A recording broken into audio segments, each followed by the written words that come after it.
All right. Hello, business writing students. So, in this video, we're going to be talking about the writing process. And that really just means what's the process that you use to construct a piece of writing, whatever that piece of writing is. So, I want to begin with a relatively straightforward exercise. And what I want you to do is take a moment and think about what your writing process is. Like, imagine that you are asked to write something, whether that's an email, a report, or an essay. Where do you begin? Are there any questions that you ask yourself? How do you begin to organize your thoughts? What's your second step? What's your third step? And I think that a lot of us have been in classes before where we've been told to use the writing process. And that writing process, I think, is highly individual. Depends on the person, and it depends on the purpose. It depends on the audience. There are a lot of different variables. And so the unique aspects of the steps of the process might change for an individual. So go ahead, if you want, take a minute, pause the video, think about what is your process, your writing process, if you had to define it. How do you approach a piece of writing? Okay, so we'll go ahead and move on. So my process, if I were to begin to write something, and this is most things, not everything necessarily, but most things, the first thing that I'm inclined to ask is, what am I being asked to do? So if it's an assignment for a class, what's the prompt? What's the goal? What am I supposed to be doing with this? If it's an email, what am I intending to do? What is my goal with this thing? Why am I being asked to do it? Again, so if this is a class, like writing an email for business writing, why are you being asked to do it? What's kind of the overall goal? The next thing that I always think about is, who am I writing for? Because that's going to affect what I include, what I exclude, what my tone is, all of those variables that go into a piece of writing. Remember, audience awareness is incredibly important. We want to write a different way to our boss than we would to our best friend. What information do they need? So again, once I think of audience, I can think, okay, what do they know? What do they need to know? And I can begin that process of filtering out what's important and what's not important. The next thing is, I would write a rough draft or a throwaway draft, and that might take any number of forms. I might talk it through. I might think it through in my head. I might jot down some ideas. In particular, process-wise, I like to handwrite things, but I know a lot of people don't do that anymore.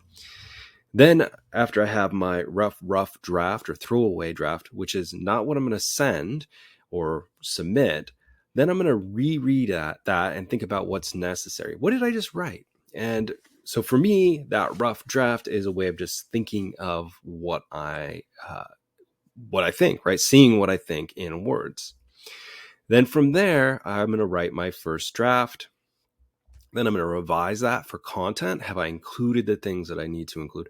And I'm not yet worried about word choice or anything, because that's going to come in the next step, where I begin to think about sentence structure and word choice. And then the last thing I'm going to do is edit and proofread. Now, this is true especially for writing emails, where we're really focused on writing to a specific person or a specific group of people, and we're really trying to keep that email focused and direct and effective. Now, a couple thoughts about this. So the first one is, when we just talk about the writing process, often we talk about it in these sort of linear steps. And there are different ways to think about this, but in general, I like to break it down into 3 categories. So there's that sort of pre-writing phase. So that part of the process is kind of gathering ideas, again, thinking about audience and content. And that might be an outline, it might be a rough draft, it might be a throwaway draft, it might be using the voice recorder on your phone to talk through things, it might mean talking to a friend, whatever it is that's sort of gathering all of your ideas together. Then there's the drafting phase, and this is where I'm sort of expanding the outline or reworking that draft, kind of organizing things a little bit better. And then the last bit would be polishing. So that's when I'm revising, editing, and proofreading. And a lot of the time we think about revising, editing, and proofreading as the same thing, as synonyms, but they really have different purposes. When I'm revising, I'm thinking about the ideas and the content, what is actually there.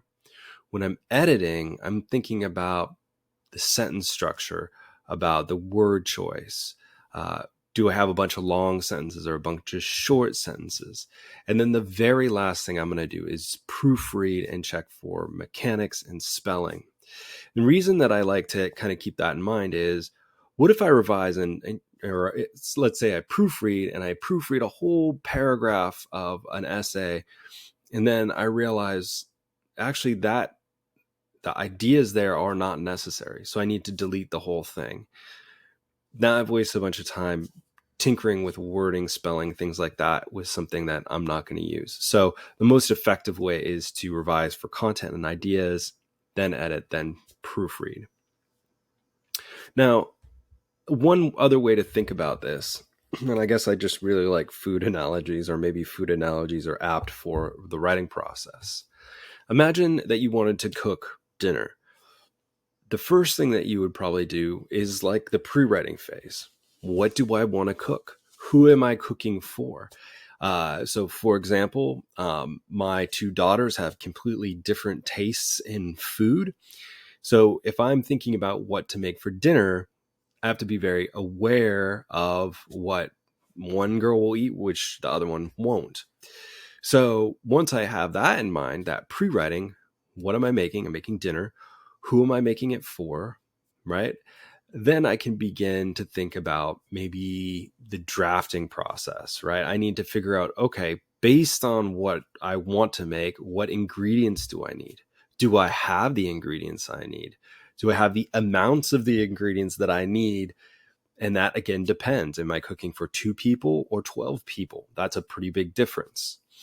And then that polishing phase would be, revising would be similar to bringing everything together, beginning to cook it. Editing is making those little adjustments, and proofreading would be maybe putting everything on the plates and making it look pretty and then taking it to the table.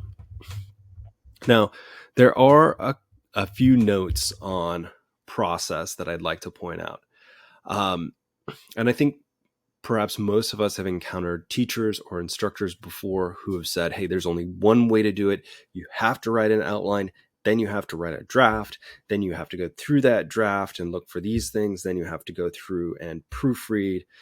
And I think it's variable. Whether you write on a computer, what type of computer you write on, whether or not you take notes by hand, all of that is variable. So although the broader categories of pre-writing, drafting, and polishing remain the same, how you get there is up to you, and it's dependent upon task. So I like to share this little anecdote. This is James Tate. James Tate was a famous American poet. And a number of years ago, I had the opportunity to attend a conference where James Tate was speaking, and he was talking to a whole room full of writers. So there were maybe 100 writers in this room, and we got to a question and answer portion, and people were asking questions, and it quickly turned into things like, what time of day do you write? Do you write with a pen or a pencil? Do you do long drafts? Do you do short drafts? And he finally got really frustrated and said, basically, what the hell does it matter how I do it? If I write with a number 2 pencil or a ballpoint pen, that's not going to make you a better writer. And I think that that is true with specific steps as well. You need to find out the best method for you to attain the best possible product you can. So with the pre-writing phase, is that an outline? Is it a rough draft? Is it a mind map? Is it doodling? Is it talking to somebody?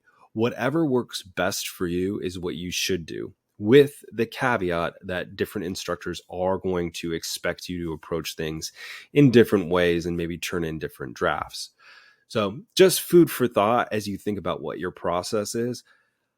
I think especially as you move into maybe a business environment or a professional environment, very rarely is anybody looking at the process. Nobody's trying to tell you how to approach things. Their only interest is the final product.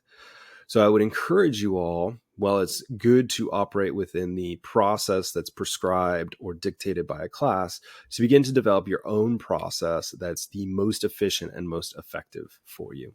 So there you go. If you have any questions, comments, concerns, jokes, memes, or recipes, please let me know. Otherwise, I'll talk to you all later.